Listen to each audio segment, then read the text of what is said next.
Vista regimental do excelentíssimo senhor ministro Cláudio Mascarenhas Brandão, em que é relator o excelentíssimo senhor ministro Ives Gandra Martins Filho. Processo: agravo regimental em embargos declaratórios, em suspensão de liminar e antecipação de tutela 5151, dígito 29 de 2017. O excelentíssimo senhor ministro relator votou no sentido de negar provimento ao agravo regimental. Os excelentíssimos senhores ministros Maria Cristina Peduzzi, Emanuel Pereira e Dora Maria da Costa acompanharam o voto do excelentíssimo senhor ministro relator.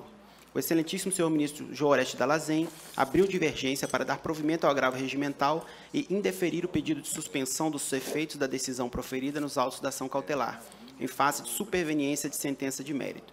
O excelentíssimo senhor ministro Renato de Lacerda Paiva votou no sentido de dar provimento ao agravo regimental e indeferir o pedido de suspensão de liminar e antecipação de tutela em face de incompetência funcional desta Corte. A excelentíssima senhora ministra Cátia Magalhães Arruda abriu divergência no sentido de dar provimento parcial ao agravo, a fim de manter os efeitos da sentença proferida pelo juízo da 7ª Vara, no tocante a alineado item 10. Os excelentíssimos senhores ministros Lélio Bentes Correia, Alberto Luiz Bresciani e José Roberto Freire Pimenta acompanharam o voto da excelentíssima senhora ministra Cátia Magalhães Arruda. Declarou-se suspeito o excelentíssimo senhor ministro João Batista Brito Pereira e não participa do julgamento o excelentíssimo senhor ministro Aloísio Correia da Veiga. Então, só para resumir as quatro correntes, eu estou negando provimento, o ministro Dallazen fica na preliminar de prejudicialidade por superveniência de sentença de mérito, o ministro Renato, preliminar de incompetência funcional, e entraram no mérito os ministros Lélio, ministro Bresciani, ministra Cátia, ministro Pimenta, no sentido de manter, afastar as duas preliminares e já entrar no mérito. 4, entendendo de manter a SLAT, e 4, entendendo de manter a sentença originária. Ministro Cláudio, com a palavra. Presidente, o meu voto está, inclusive, disponibilizado para Vossa Excelência e os demais ministros no sistema. Entendo eu que, antes de prosseguir o julgamento do mérito, temos que resolver a questão da prejudicialidade relativa à competência funcional. O meu voto segue nesta linha, porque até agora não foi julgado, segundo consta, o agravo regimental interposto no regional da decisão que indeferiu a SLAT lá. Então, o meu voto segue exatamente nesta linha. Se superada for a discussão, presidente, quanto ao mérito, eu não tenho divergência do voto de Vossa Excelência. Entendendo não tem que, divergência do voto? Quanto ao mérito, sim. Quanto ao mérito, eu sigo o voto de Vossa Excelência. Tá. Mas é preciso que nós antes, tá. Me perdoe a Perfeito. Observação, decidamos, até porque há outros casos, hoje, em que eu identifiquei precedentes do órgão especial, entendendo que não há competência funcional para apreciação da matéria quando a decisão originária é da primeira instância. Inclusive, no meu voto, eu cito precedentes até, se não me pode estar equivocado, era de Vossa Excelência, 2013.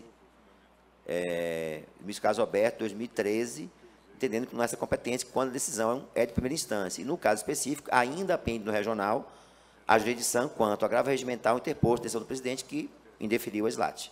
Portanto, por hora, fico com o mesmo voto de não entender ser esse órgão competente funcionalmente. Se superada for a discussão, volta a julgar o mérito. Tá. Então, deixa eu só... Senhor presidente, perdão, pela ordem. É porque eu sim, quero reformular em parte meu voto, apenas isso. Sim, mas só esclarecer sim. que vários dos colegas que votaram pelo provimento do agravo o fizeram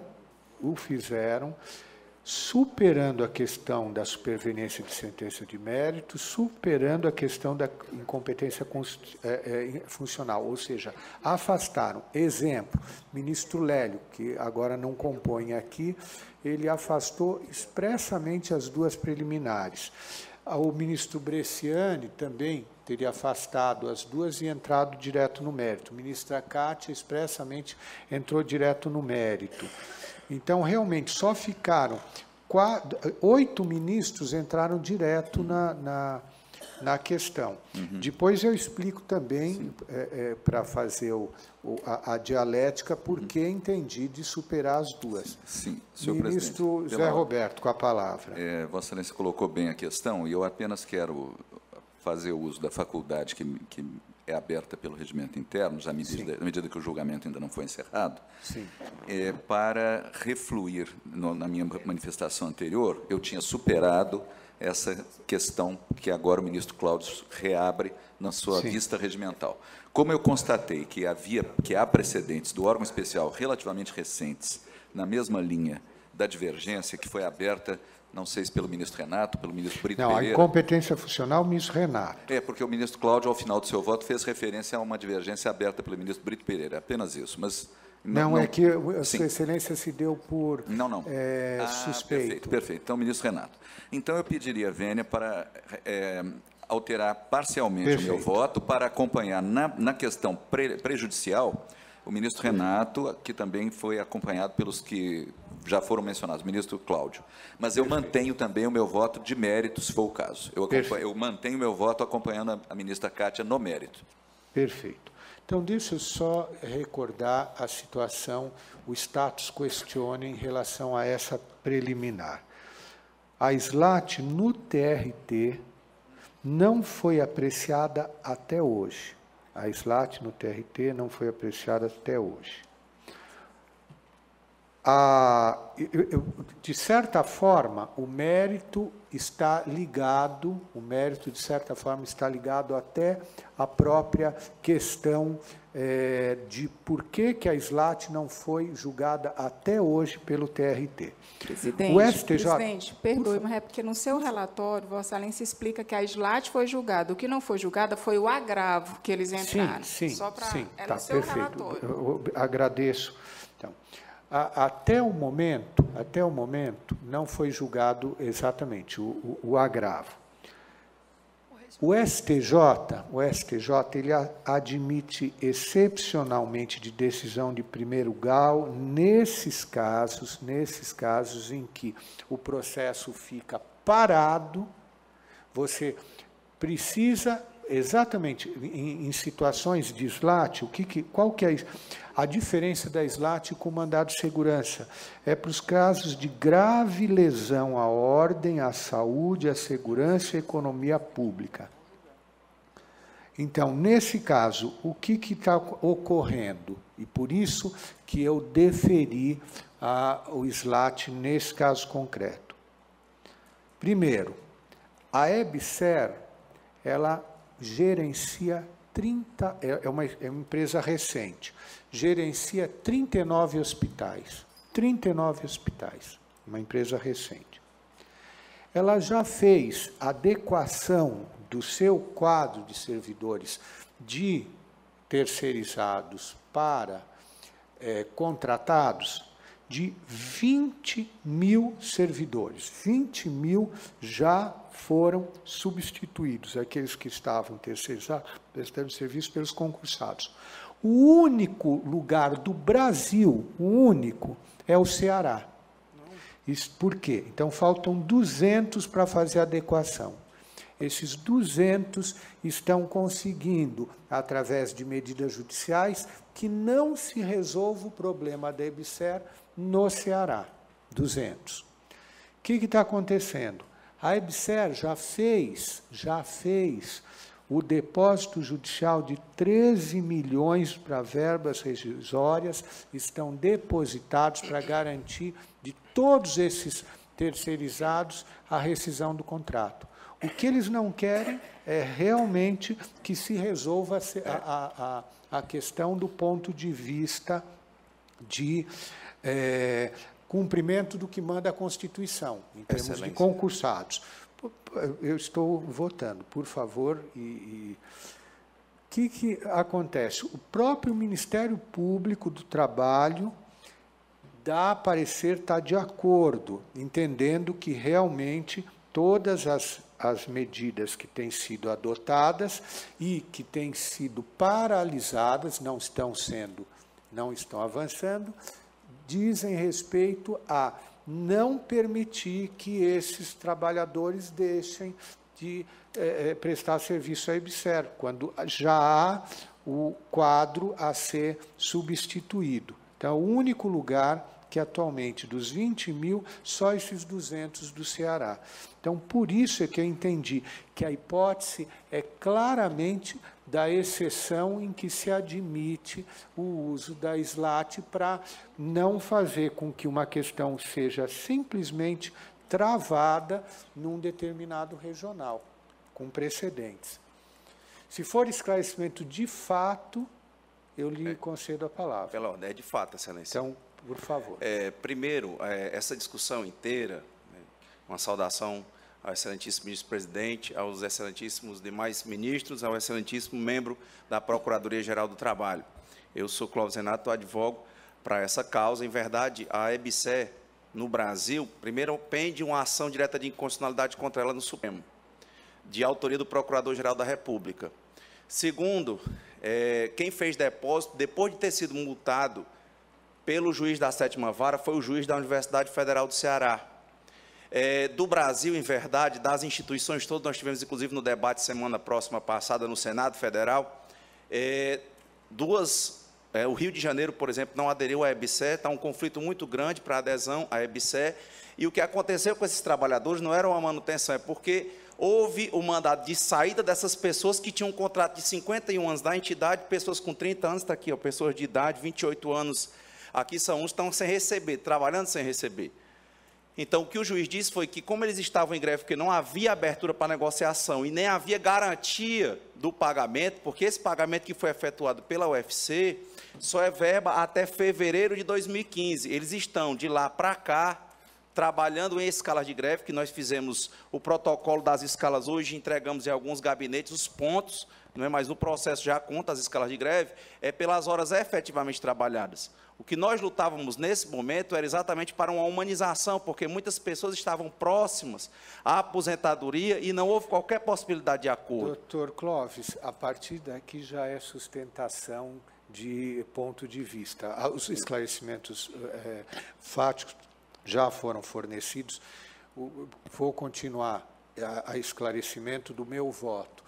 O que estou acolhendo, e foi esse o SLAT, para que o procedimento não seja interrompido. Foi só isso, que se dê continuidade ao procedimento. E não, no momento efetivo em que for julgado o agravo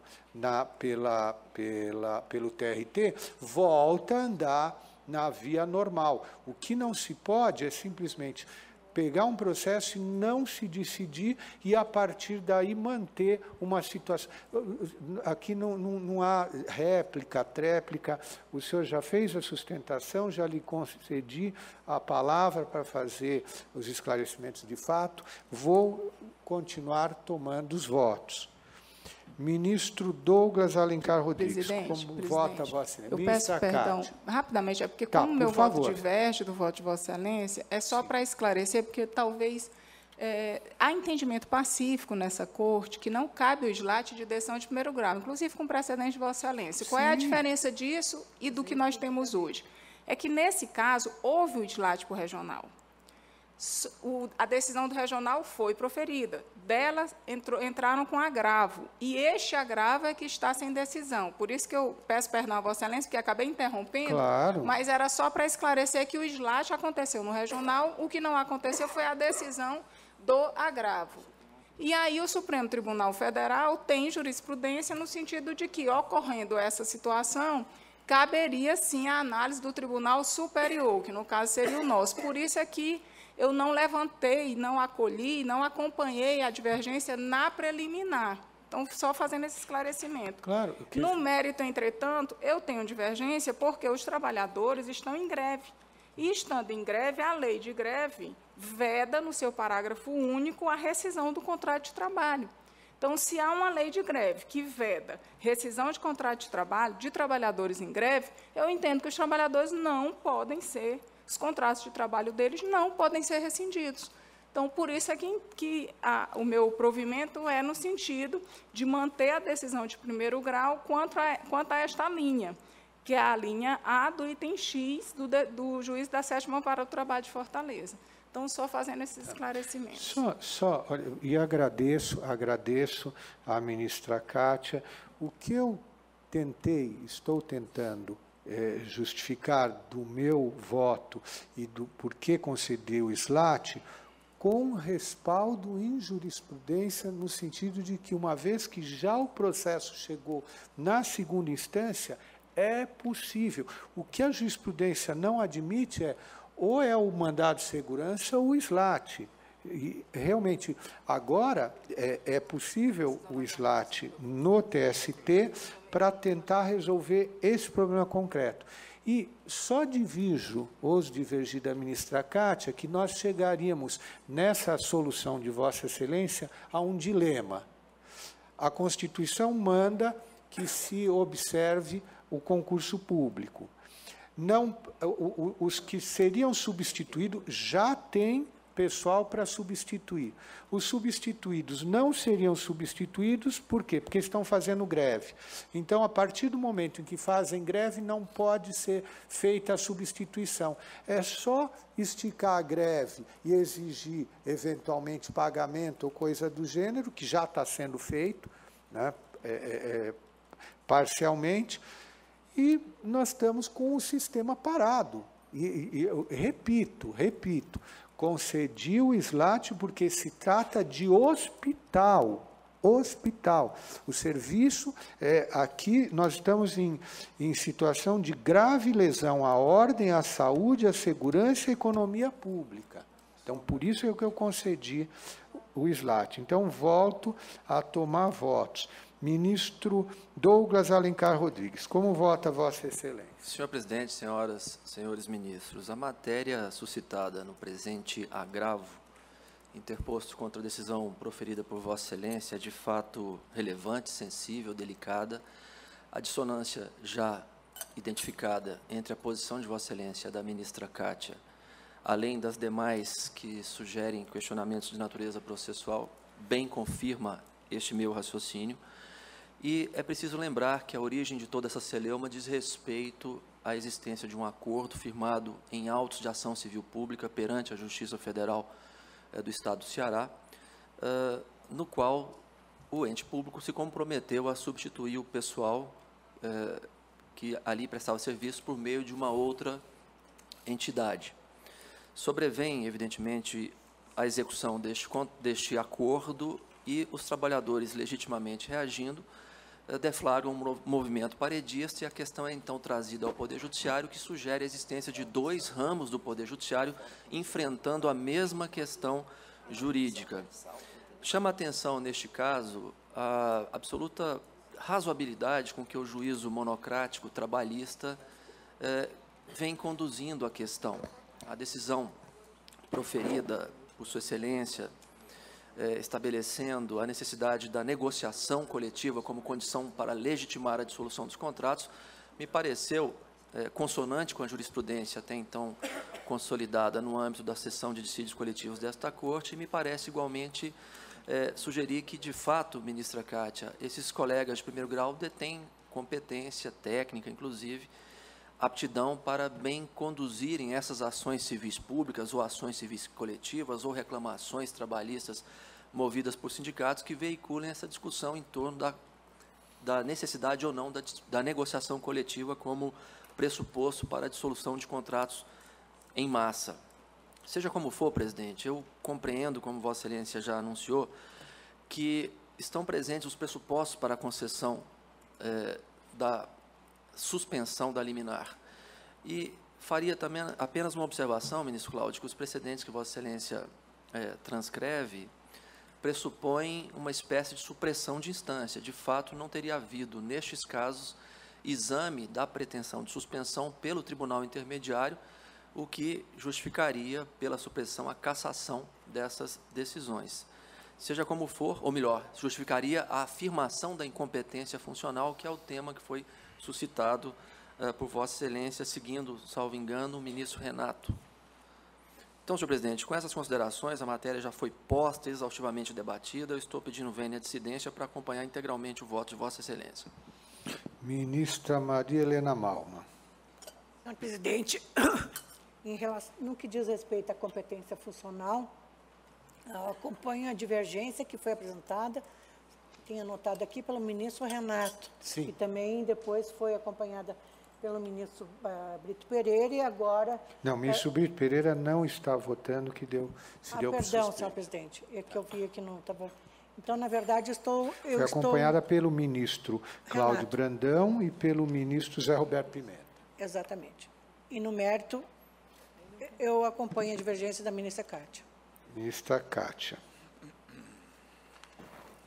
Então ficamos da seguinte forma. 1, 2, 3, 4, 5, 6. 1, 2, 3, 4, 5. Presidente. Ministro, Presidente. no fundo... Presidente, só para esclarecer o ministro Douglas, a observação que o Sua Excelência fez em relação à minha compreensão, ministro Douglas, que a jurisdição não se esgotou, porque pende o agravo regimental de apreciação pelo colegiado.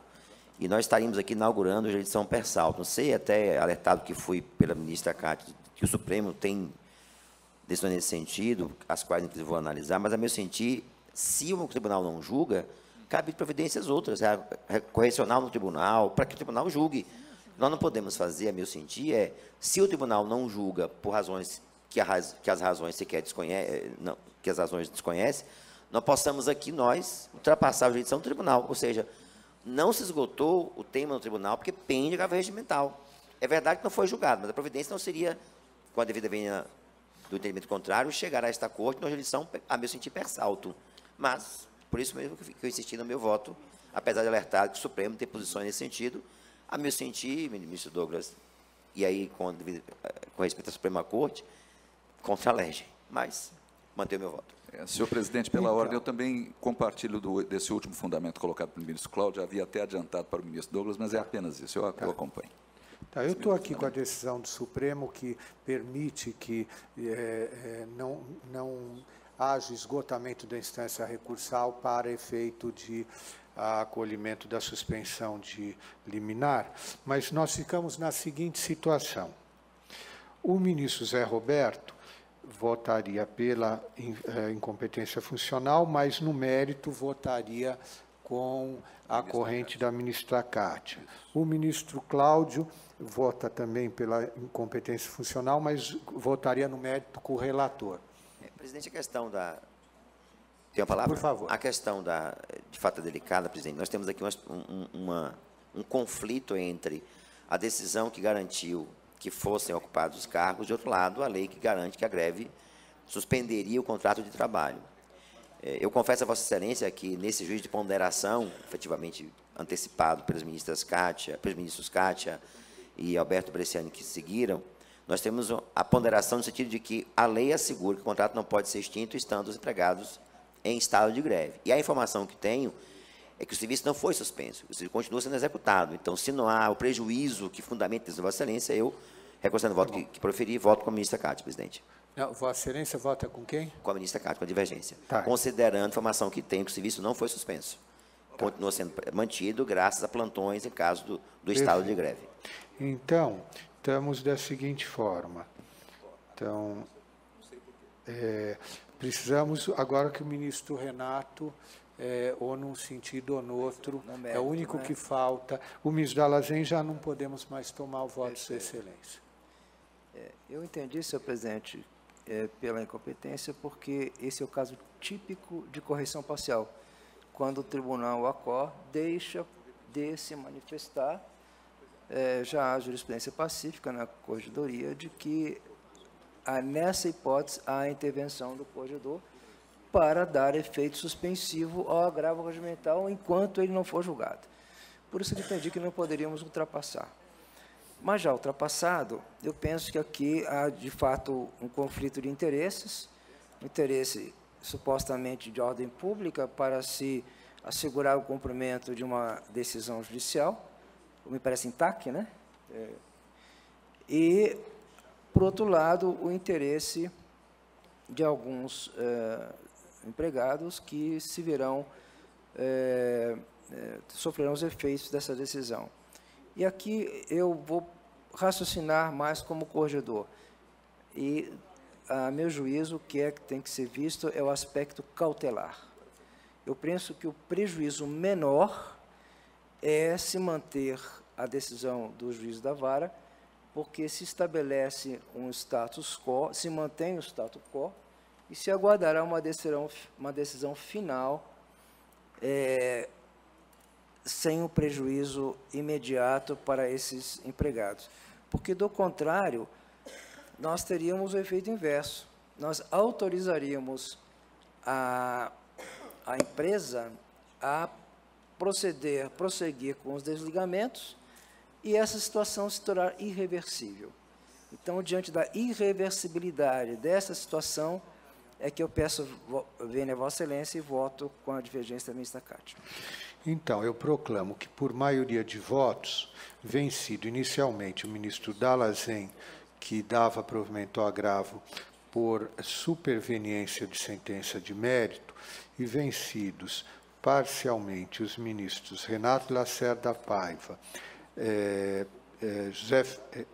Roberto Freire Pimenta e Cláudio Mascarenhas Brandão, que entendiam também dar provimento ao agravo, mas por incompetência funcional, se decidiu dar provimento ao agravo, a fim de manter os efeitos da sentença proferida pelo juiz da 7ª Vara no tocante à linha A do item X, vencidos os ministros relator Ives Gandra, ministra Maria Cristina Peduz, ministro Emanuel Pereira, ministra Dora Maria da Costa, ministro Douglas Alencar Rodrigues. Fica como redator designada a ministra Cátia Magalhães Arruda, e eu junto voto vencido ao pé da acórdão, e os ministros vencidos aderem ao meu voto. Então, vamos ao próximo.